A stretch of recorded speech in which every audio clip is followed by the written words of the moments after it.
En esta primera parte vamos a incorporar algunos conceptos que hacen a los principios de la dinámica de los grupos.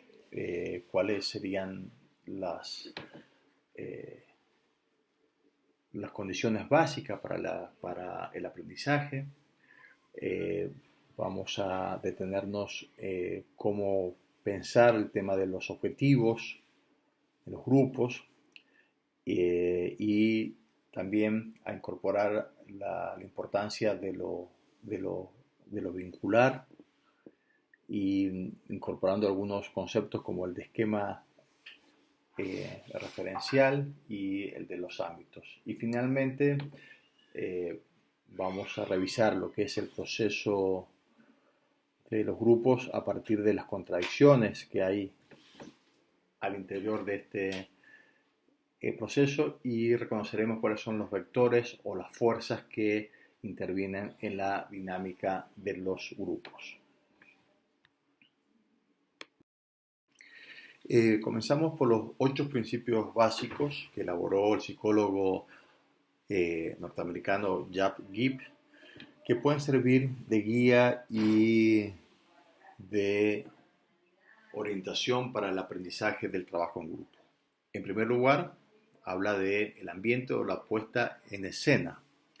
El grupo necesita de un entorno físico favorable, de un espacio que no sea ni muy grande ni muy pequeño, mesas, sillas, de tal manera que puedan disponer de un ambiente donde los integrantes, donde todo el grupo se pueda ver cara a cara. En segundo lugar, habla de las relaciones interpersonales. Las relaciones interpersonales deben ser amables, cordiales y de colaboración. Cada persona puede reaccionar de una manera muy diferente ante los grupos y desempeña además diversos roles. La forma en que las personas reaccionan en los grupos va a estar determinada por su personalidad básica, por sus necesidades y por la manera como ven sus relaciones al interior de cada grupo, al interior del grupo. Lo que se pretende es promover un sentimiento de mayor igualdad y de reducción de la intimidación. Esto responde a que las actitudes del grupo pueden también modificar las reacciones de los integrantes. Al final de la clase, como actividad práctica, vamos a hacer un ejercicio, un juego, para ver cómo nos vemos a nosotros mismos en los grupos y cómo nos ven los demás. En tercer lugar, hablamos de la estructura participativa. La estructura participativa refiere a cómo la mayor dedicación, a cómo el grupo le da mayor dedicación al problema y a la evolución o maduración de los integrantes. Para los fines de este punto, creemos conveniente distinguir 4 tipos de ambientes del grupo de acuerdo a la conducción que se tenga: el autocrático, el paternalista, el individualista y el participativo. Los ambientes autocráticos y paternalistas son aquellos que las decisiones son tomadas por el líder, quien es elegido por el grupo o es designado por alguna autoridad externa. Gran parte de las acciones de los líderes autocráticos y paternalistas son similares. Sin embargo, la diferencia reside en los motivos. El autócrata toma las decisiones sobre las bases de sus propios intereses o de intereses especiales que pueden ser o no del grupo, mientras que el paternalista actúa sobre los intereses del grupo, pero tal como él interpreta esos intereses. Por otro lado, tenemos el individualista, que hace a lo que sería una estructura grupal permisiva o de laissez-faire, que generalmente conducen a experiencias insatisfactorias en los grupos. Y por último, mencionamos una estructura participativa, donde se promueva un liderazgo más distribuido y democrático, donde también se promueve tanto el crecimiento del grupo como de cada uno de sus integrantes. El cuarto punto que menciona Gibbs es el de la definición de los objetivos. Sobre este punto nos vamos a detener también en otro momento porque es de lo más relevante. Es muy probable que nosotros conozcamos muchos grupos u organizaciones que parecen existir por el simple hecho que han existido, o reuniones que parecen realizarse para justificar la realización de otras reuniones. Ante esta situación, cabría preguntarnos, ¿para qué asiste la gente a estos grupos? ¿Cuál es su función? ¿Puede la comunidad, los productores, las productoras prescindir de dicho grupo? ¿Se echaría de menos este grupo si se lo disolviera? ¿Se reúnen simplemente porque lo han hecho siempre? Si se plantea claramente la discusión de los objetivos del grupo con la participación de todos, se podrá responder a estas preguntas y además aumentar la conciencia colectiva. El quinto punto tiene que ver con la toma de decisiones. Es la manera que también el grupo logre trabajar más unido y con más interés. Para esto se puede establecer una secuencia lógica entre los objetivos, las actividades, la evaluación y el seguimiento. Un punto importante es poder diferenciar distintas categorías de decisiones. Las que implican algún tipo de acción inmediata en relación a un problema trivial o que esto refiere a muchas veces que los grupos tienen controversias que tienen que ver más que ver con conflictos emocionales dentro del mismo grupo y poco tienen que ver con las cuestiones más de fondo. Esto aparece también en grupos o son síntomas de grupos más inmaduros. Después tenemos decisiones que implican algún tipo de acción inmediata en relación con algún problema importante, o sea, son las decisiones de vital importancia. Acá el riesgo es que las personas más impulsivas o autoritarias tomen la conducción de los grupos. En tercer lugar tenemos las decisiones que implican problemas vitales, pero que no requieren una decisión inmediata, es decir, que es una decisión que puede ser pospuesta. Lo que en este es relevante es promover esas acciones participativas, donde todos puedan expresarse. Y por último, son decisiones que no implican ninguna acción, sino que refieren a una adopción de un punto de vista. Es decir, es una decisión más de tipo política. Son maneras de ver las cosas respecto a una discusión o respecto a un problema.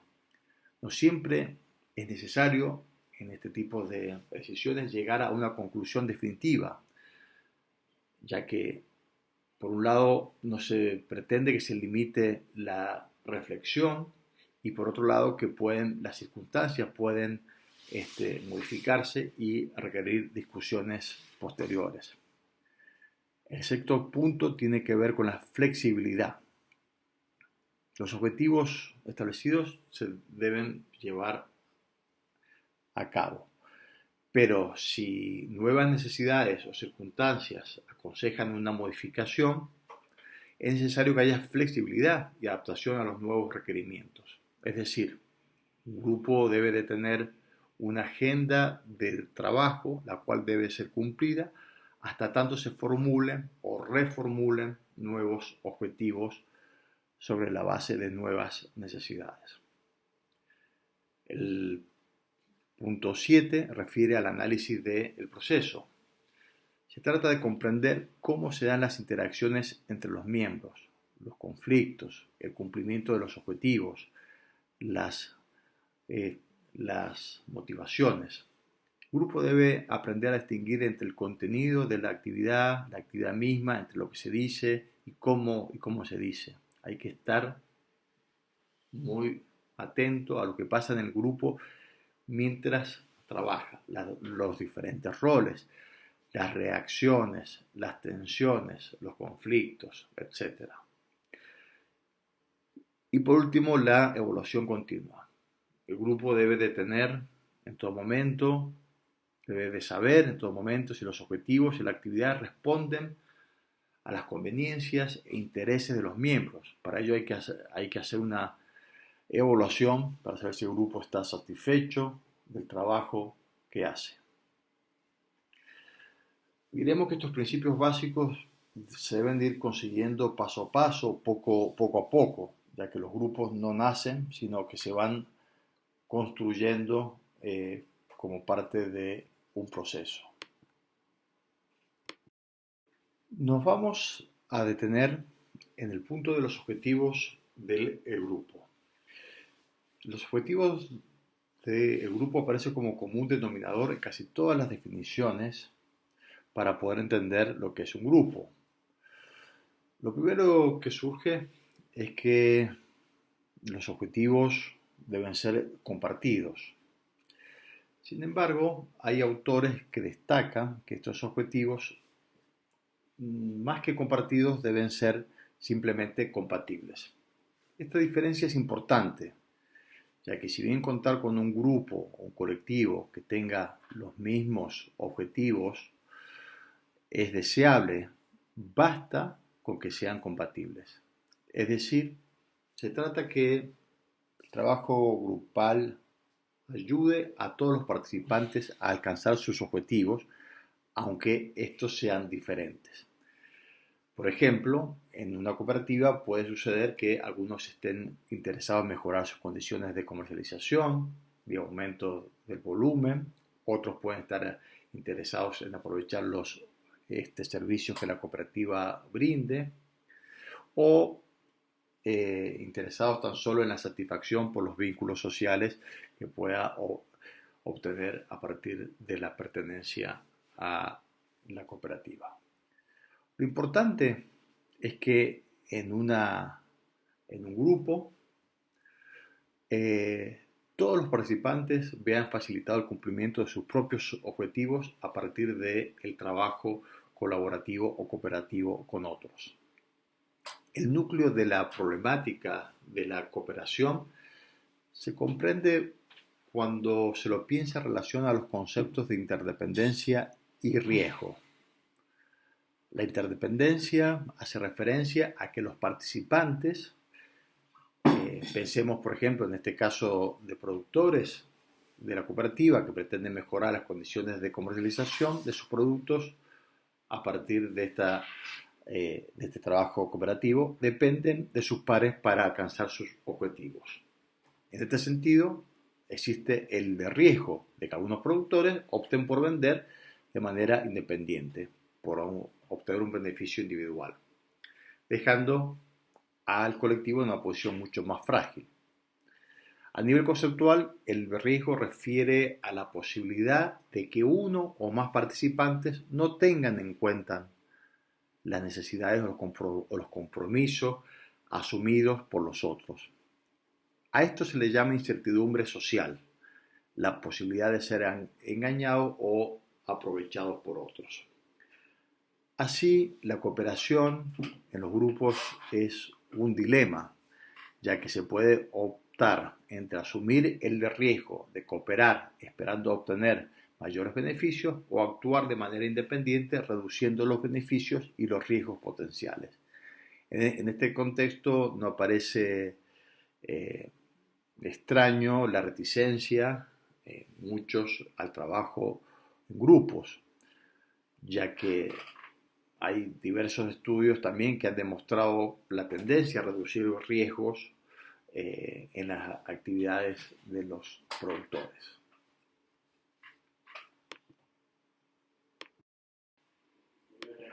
Y finalmente vamos a mencionar dos funciones básicas que cumplen los grupos. Por un lado, de envoltura, es decir, actúa como una barrera de protección y ayuda a poner y reconocer los límites, a diferenciar lo semejante de lo diferente. Y por otro lado,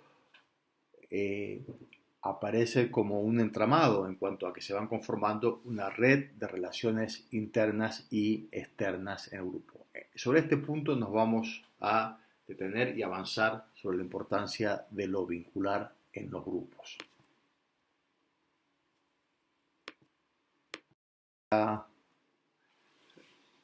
Y hablar de lo vincular en la conformación de los grupos, tomamos los aportes de Pichon Rivière, un psicólogo social que trabajó mucho sobre el tema de los grupos. Desde esta perspectiva pichoniana, no hay individuos como unos, recortados, aislados, sino que siempre hay estructuras vinculares. Dice Pichon, somos seres entramados. Por esto que decimos que hay siempre un otro social que está presente en toda experiencia humana, desde el nacimiento hasta la muerte. Los sujetos estamos insertos en tramas vinculares, grupales, institucionales, comunitarias, es decir, ocupamos una determinada posición en el tejido social. También entendemos a la sociedad como un campo donde se puedan diferenciar ámbitos y se ponen en juego las relaciones de poder, los conflictos y muchas veces lógicas contradictorias. Dice Pichon que la calidad de vida de los seres humanos depende de la calidad de los vínculos que se sostienen con otros que sean afectivamente significativos. Cada uno tiene un esquema referencial que es subjetivo y en un contexto singular, que determina el vínculo con ese otro. El esquema referencial define una estructura subjetiva, es decir, los modelos de pensar, de sentir y de actuar, producto de la socialización y de las relaciones sociales en que se encuentra el sujeto. El esquema referencial es el conjunto de conocimientos y de actitudes que tenemos en la mente y en la cual nos relacionamos con el mundo y con uno mismo. Este esquema referencial es propio de cada sujeto, de una cultura y de un momento social determinado. Es decir, somos a su vez emisarios y emergentes de la sociedad en que vivimos. Esto no es necesariamente de un modo repetitivo, sino que se aspira a que sea una relación dialéctica con el mundo. Y a su vez esta experiencia vincular va construyendo y modificando nuestro esquema referencial y va modelizando lógicas de pensamientos, de afectos y de acciones. Podríamos sintetizar que el esquema referencial es el cristal con el que cada uno mira el mundo.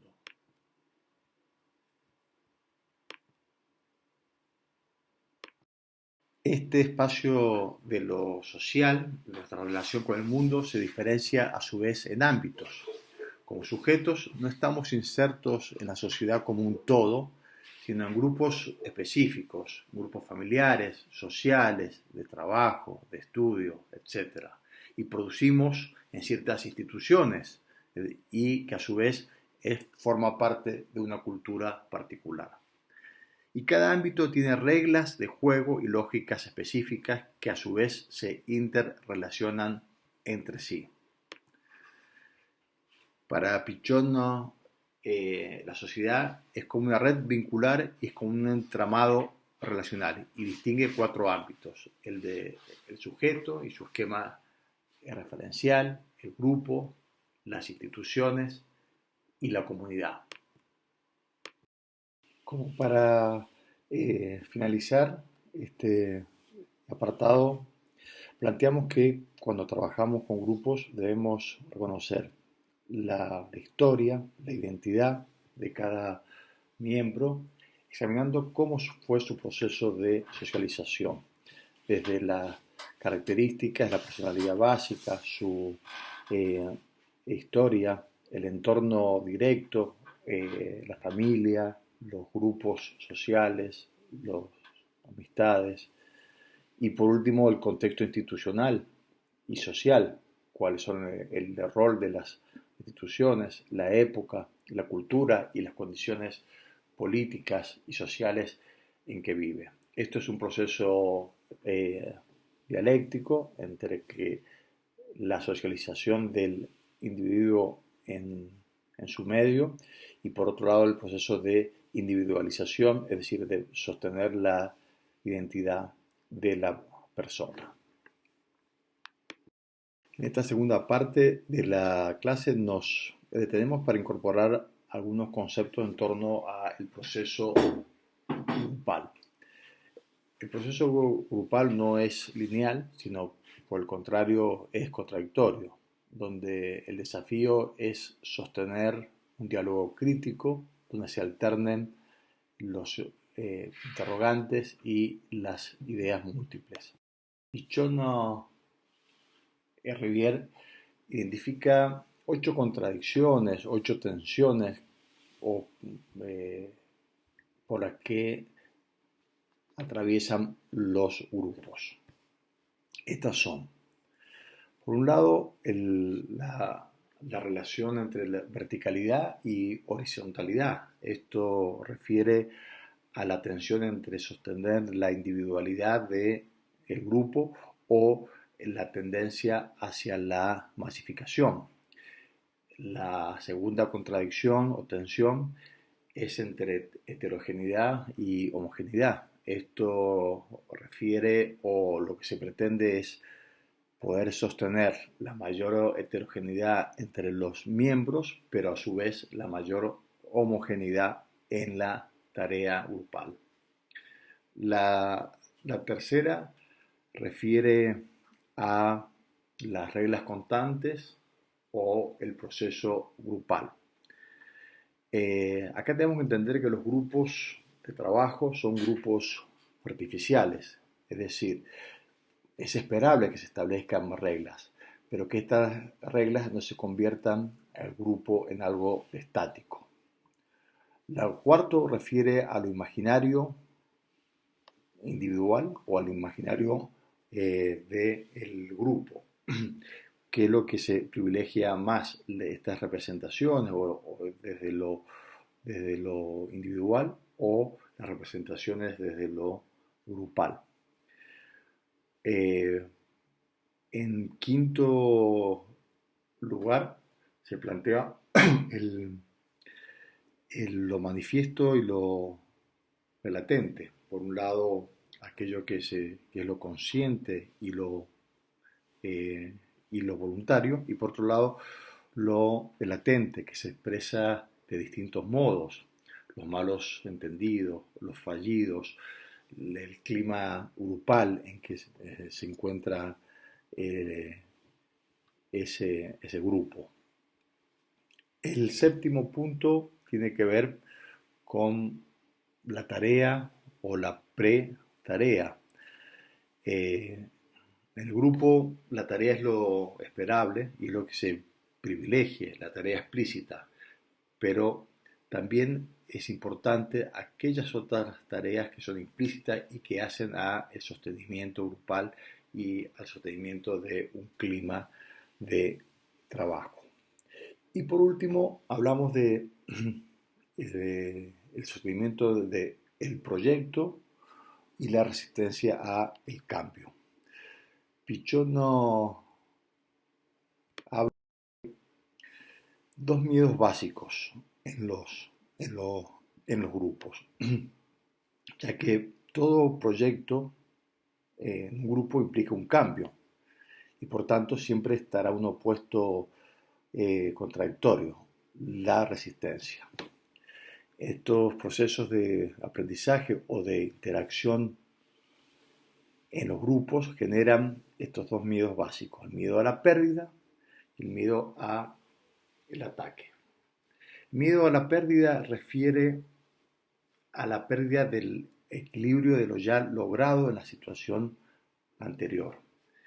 Y el miedo al ataque es frente a la nueva situación en la que el sujeto se ve involucrado. Ambos miedos coexisten y cooperan. Cuando aumentan demasiado se transforman en ansiedad o angustia y es lo que se genera la resistencia al cambio. Para finalizar de esta primera parte más conceptual del trabajo en grupos, vamos a hablar del esquema del cono invertido. El esquema del cono invertido categoriza los fenómenos grupales e intenta, a través de un gráfico, representar estas fuerzas que Pichon-Rivière ve aparecer en todos los grupos con los que ha trabajado. El cono invertido da una idea de desequilibrio, de que esta cosa, si no se sostiene, se cae, de mal sostenida. Pero es justamente este aspecto de equilibrio inestable es lo que lo hace más realista, porque siempre los equilibrios logrados en los grupos son inestables. El cono invertido da una idea de que es un trompo, que para mantenerse eh, en pie debe de estar en movimiento, de lo contrario se cae. Un grupo cuenta justamente con motores que le dan ese movimiento, las necesidades de los integrantes, la tarea propuesta, las contradicciones.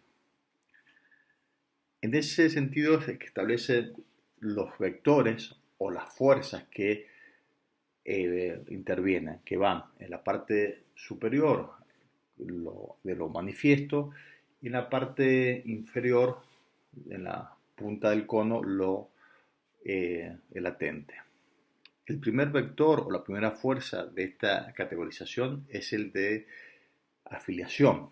Es la situación en la que el sujeto guarda una determinada distancia sin comprometerse totalmente con el grupo. Este primer momento de afiliación se convierte más tarde en el de pertenencia.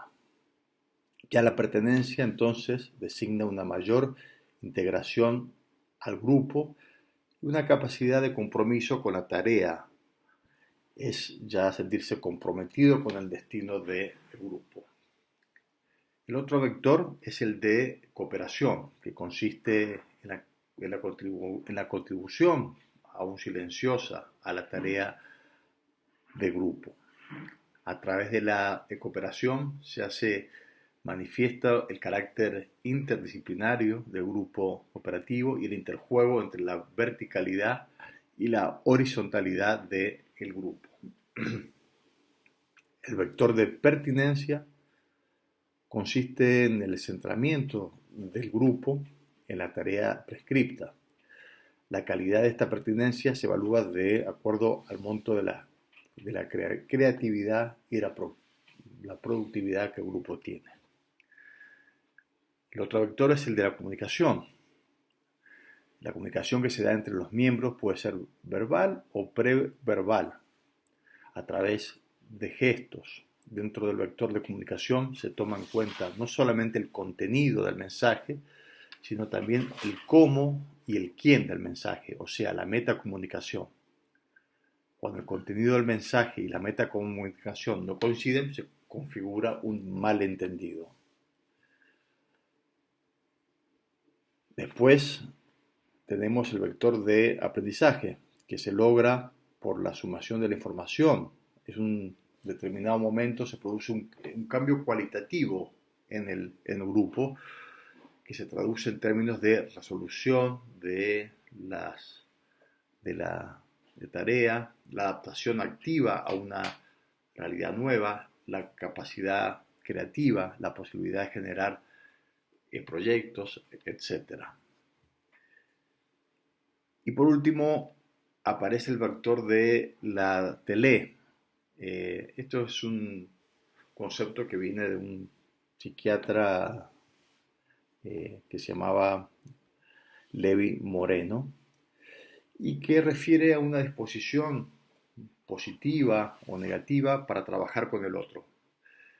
Es lo que se observa en el clima grupal y que puede ser traducido como el grado de positividad o negatividad que hay hacia el coordinador o hacia los miembros o entre los miembros entre sí, ¿sí? Que facilitan o obstaculizan la tarea. Estos son los conceptos ya más latentes en cuanto a las dinámicas o a los vectores que los grupos tienen. Con esto terminamos la primera parte donde incorporamos algunos principios y conceptos que hacen al trabajo con los grupos. Si tienen alguna pregunta, algún comentario, alguna sugerencia, me pueden escribir al correo que figura en pantalla. Muchas gracias.